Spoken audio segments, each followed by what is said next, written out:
ሰላም እንደናችሁ ውድ የተከበራችሁ ተመልካቾች ስፖርታዊ የዝውውር መረጃዎችን እኔ በረከት ይዤላችሁ መጥቻለሁ። ለቻናሌም አዲስ ከሆናችሁ ይህን ቻናል ሰብስክራይብ ማድረጋችሁንም አትርሱ እያልኩ በቀጥታ ወደ መረጃዎቼ የማልፈናል። የኤስ ሚላኑ አዲሱ ዳይሬክተር ኤንግል ቶሪ ሉካ ሞድሪችን ወደ ክለቡ ማምጣት እንደሚፈልግ ህልሙ እንደሆነ እየተዘገበ ይገኛል። እሱም በመጀመሪያ ውስጣዊ ንግግሮች ውስጥ ከተጠቀሱ ስሞች ውስጥ አንዱ ነው። ሞድሪች ሪያል ማድሪድን ከለቀቀ በኋላም በዓለም ዙሪያ ካሉ ክለቦች እንዲሁ ጥያቄ ቀርቦለታል። ነገር ግን ቀጣይ ክለብ እስካሁን ድረስ አልመረጠም ሲል ፋብሪዚዮ ሮማኖ ተናግሯል። ጆብ ቤሊንግሃም ቦሩሲያ ዶርትመንትን ለመቀላቀል እንዲሁም ቅድሚያ ሰጥቷል። ሰንደርላንድ በአሁኑ ጊዜ ከ40 ሚሊዮን የውል ማፍረሻ በታች የመደራደር ፍላጎት የላቸውም። የጁድ ቤሊንግሃም ወንድም የሆነው ጆብ ቤሊንግሃም ቦሩሲያ ዶርትመንትን ለመቀላቀል እንደዚሁ ፍላጎት አሳይቷል። ኦሎምፒክ ሊዮኖች እንዲሁ ዳኒሎል ከኖቲንጋም ፎረስት በ25 ሚሊዮን ለማስፈረም እንዲሁ መቀረባቸውም ተገልጿል። ወደ ቼልሲ መረጃዎች ስናቀና ቼልሲዎች ዳሬን ኤስጎን ማስፈረማቸውንም ይፋ አድርጓል። ለተጫዋቹም ዝውውር 22.3 ሚሊዮንም እንደሚከፍሉም እንደዚሁ ተነግሯል። ቼልሲዎችም ሳንቾን ለማስፈረም ከተጫዋቹ ጋር ቢነጋገሩም ተጫዋቹ ደሞዙን ባለመቀነስ ምክንያት ተጫዋቹም ወደ ማን ዩናይትድ ይመለሳል። ቼልሲዎችም ለማንቸስተር ዩናይትድ 5 ሚሊዮን ዩሮ የሚከፍሉም ይሆናል። ቼልሲዎች የቦሩሲያ ዶርትመንቱን አጥቂ የሆነው ጌንቴስን ለማስፈረም በዚህ የዝውውር መስኮት ጥረት እንደሚያደርጉም እንደዚሁ እየተነገረ ይገኛል።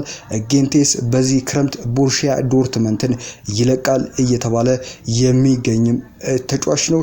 ቼልሲዎችም ይህ ተጫዋች ላይ አይናቸውን እንደጣሉም እየተነገረ ይገኛል።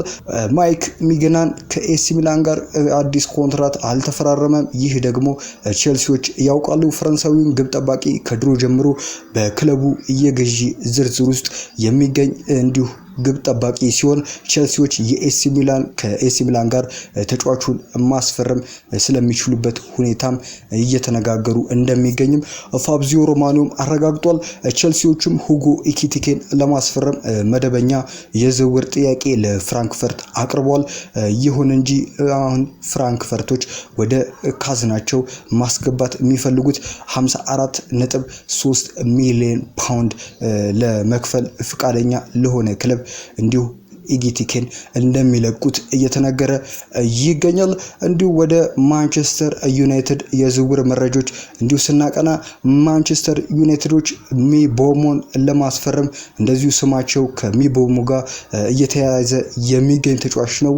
ሚቦሞም ደግሞ ትላንት ማምሾን አካባቢ ለማንቸስተር ዩናይትድ እንዲሁ መፈረም እንደሚፈልግ አሳውቋል ሲል እንዲሁ ፋብሪዚዮ ሮማኖ ተናግሯል። ተጫዋቹም እስከ 50 ሚሊዮን ፓውንድ ድረስ እንዲሁ ብሬንትፎርዶች እንደሚፈልጉም እየተነገረ ይገኛል።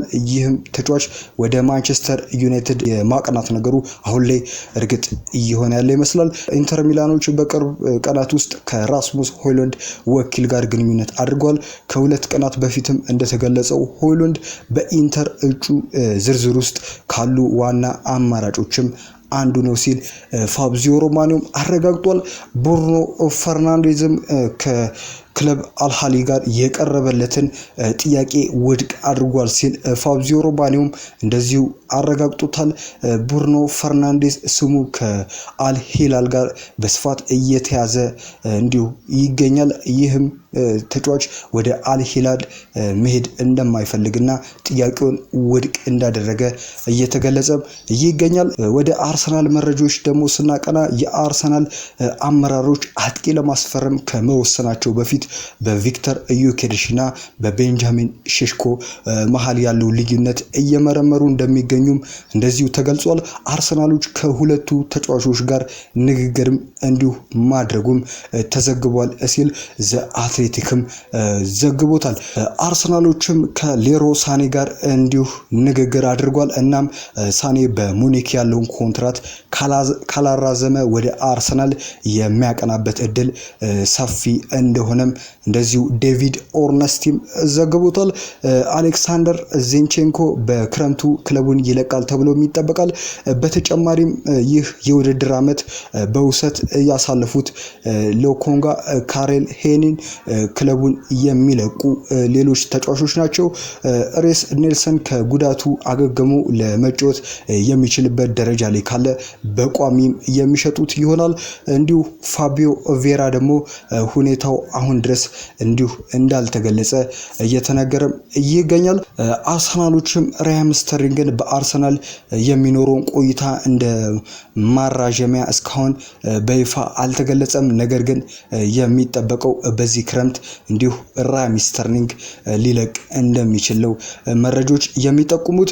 ወደ ሊቨርፑል መረጃዎች ስናቀና ሊቨርፑሎች ከፎርዌል ዌትስ እስከ 2030 ድረስ የማይቆይ ኮንትራት እንዲሁ ለመፈራረም ተስማምተዋል።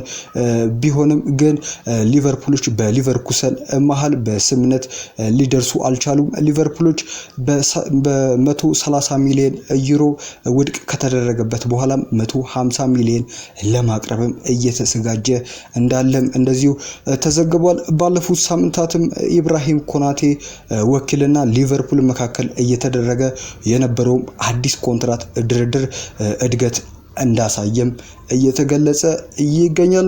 አርነ ስሎት የእረፍት ጊዜውም ትቶ በባለፉት ሳምንታት ወደ ደቡብ ፈረንሳይ ሄዶ ከሪያል ቼርኬስ ጋር ተገናኝቶ ነበር። ሊቨርፑሎች በቬርቴስ ዝውውር ላይ ቁርጠኛ ነው። የቬርቴስ ዝውውር ከማፋጠኑ በፊትም ከቼርኬስ ጋር ንግግሮችን ለማድረግ ቀጠሮ ተይዞ ነበር ሲል እንዲሁ ዴቪድ ኦርነስቲም ዘግቦታል። ውድ የተከበራችሁ ተመልካቾቼ የዝውውር መረጃዎችን እኔ በረከት አስመለከትኳችሁ። በሌላ የዝውውር መረጃዎች የምንመጣ ይሆናል። ቸር ቆዩልን።